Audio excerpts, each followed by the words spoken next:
What's going on, everybody, and welcome back to a new episode of GBA. In this video, we're going to start a new series on the channel where we're chronicling my Sega Saturn collecting journey. So yeah, a little bit of backstory. About a week ago, maybe 2 weeks ago, I posted a video about the Polymega and my first impressions of it, and my experiences buying it from the secondhand market. And to be honest with you, one of the things I didn't know the Polymega was going to do was spark my interest in collecting for the Sega Saturn. So yeah, I do have a Sega Saturn console. It's just something that I haven't had hooked up in years, and in my collection of thousands of video games, I only owned 7 Sega Saturn games. So it was definitely one of my smallest collections. So yeah, the Sega Saturn games look great on the Polymega, and the Polymega Saturn emulation is very, very impressive. So yeah, so this first video is the original 7 Sega Saturn games I had in my collection when I bought the Polymega. And moving forward, I'm going to show you all the games I'm picking up going forward. And hopefully in these videos I show gameplay of most of the games, if not all of them, excluding sports games.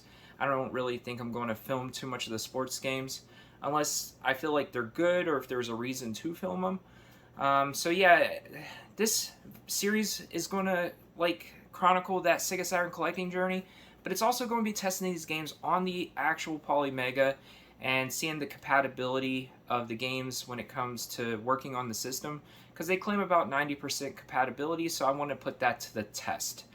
So yeah, this is the first video, and I hope you guys enjoy my Sega Saturn journey coming along with me. So yeah, let's go ahead and let's look at the original 7 games I have in my collection to start with. So first up, we have NFL Quarterback Club 96. Nothing special about this game whatsoever. It's actually a pretty bad football game, to be honest with you. It doesn't look particularly good either. It's just not a good game. I really haven't never liked any of the Quarterback Club games, to be honest with you. So yeah, that's about all I'm going to say about this. It works. It's cool to have in the collection, but nothing special. Alright, so next up we have World Series Baseball 2 on the Sega Saturn. So unlike Quarterback Club, this is actually a decent baseball game, but once again, there's really not a whole lot special going on here. I would almost prefer playing the World Series Baseball games on the Sega Genesis, to be honest with you. This game looks pretty good. The stadiums especially look really good, but this game, nothing overly special about it, but I would definitely recommend this over NFL Quarterback Club. Alright, so the last sports game in this video, we have NHL AllStar Hockey. So this one was a little disappointing, to be honest with you, because visually I think this game is pretty nice. The character models, the hockey arenas, everything looks really, really good. But this game is very sluggish. It feels like you're moving with concrete attached to your feet. It's just not a whole lot of fun. The shooting mechanics are really weird. You've got to basically be pointing at the goalie to be able to shoot on the goal. So it's not like you can be skating up and shoot and it goes towards the goalie. It would literally just go wherever, you're skating pretty much. At least that's my experience with it. This is a good looking game, but it's not fun. So out of these 3 sports games, definitely World Series Baseball 2 would be the one that I would recommend. So now moving on to some of the other, non-sports games that I had before I started this journey or whatnot. Probably my least favorite one, we have Shellshock on the Saturn. I honestly can't get into this game. It's kind of like a tank combat game or whatnot. The user interface is really weird. It's hard to get a game started, to be honest with you. You're basically just going around a base talking to people, and it's just not a fun game. I really did not enjoy this at all. Your experience might vary. If you like those tank combat games, this might be for you. But for me, Shellshock is definitely a disappointment and not a whole lot of fun, and it's not very visually stunning either. So now, getting into the 3 games that I had that I absolutely love. Number 1, we have Impact Racing. So this game gets, I don't know if I want to say a lot because I don't really hear too many people talk about it in general, but people really hate on this game. I've seen a lot of people say they don't like this game at all. they must be playing a different game than I am, or I must just have bad taste. I'm not entirely sure.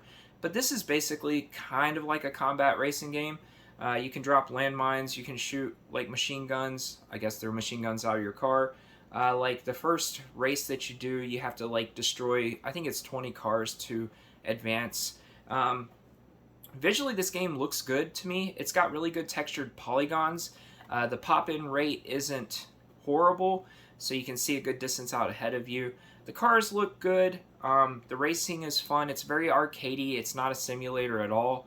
But yeah, I actually had a lot of fun with this game, and I would strongly recommend this game if you guys are starting out a Saturn collection, especially since this one is not expensive. I know you can get this one complete for under $30, which is cheap for a Sega Saturn game. But yeah, Impact Racing, I highly recommend this one, and hopefully you guys got to see some of the video and see what I'm talking about. It's actually a really fun game, and it looks good. So next up, we have Bug on Sega Saturn. So this case is really beat up, but I got this for like a steal of a deal. I think I paid like 20 bucks for this when this game typically goes for a lot more than that complete. Like I said, it's definitely, the case is in rough shape, but I can always change that out if I want to. But Bug, what to say about it? It's kind of like a 2.5D platformer. It's kind of interesting because it kind of plays 3D, but it's not. You can move forward and backward in the plane and left and right. I'm sure you're looking at video of it right now. You kill enemies by stomping on them. You know, it's a collectathon. The graphics on this game look good for the time. I feel like this engine would have been pretty good for a Sonic the Hedgehog game if they would have, you know, went that route, to be honest with you. That's one of the things the Saturn was missing in the very beginning, was a 3D or 2.5D Sonic the Hedgehog game. But Bug, it's a lot of fun. It gets kind of repetitive. Sometimes it's hard to judge where you're at on the screen, like when you're attacking enemies and stuff, especially when you're moving to and from the screen. But it's a fun game. I highly recommend it if you like platformers. So yeah, Bug on Saturn, definitely a good time. But now my favorite game out of these first 7 games, we have Clockwork Knight.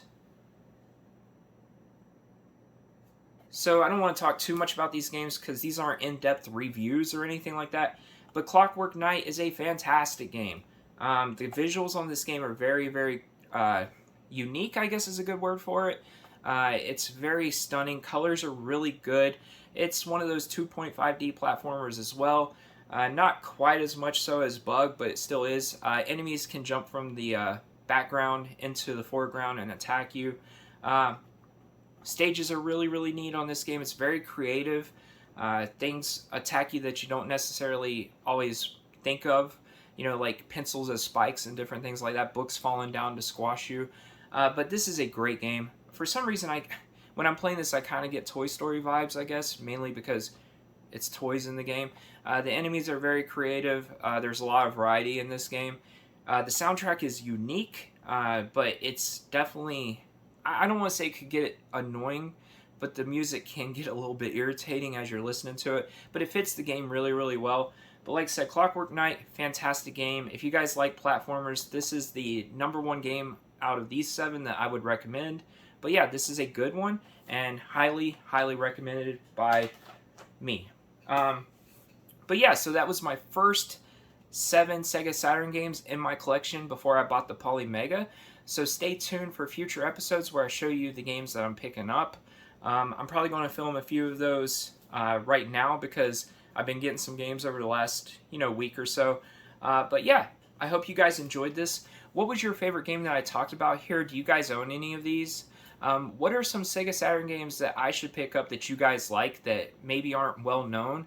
I would love to have a little bit of a conversation with you guys about the Sega Saturn down in the comments, and hope that you guys enjoyed it. But I'm probably going to go open up some boxes, maybe play some video games, try to enjoy the rest of my evening. Hope you do too. So until next time, everyone, I'll see you later.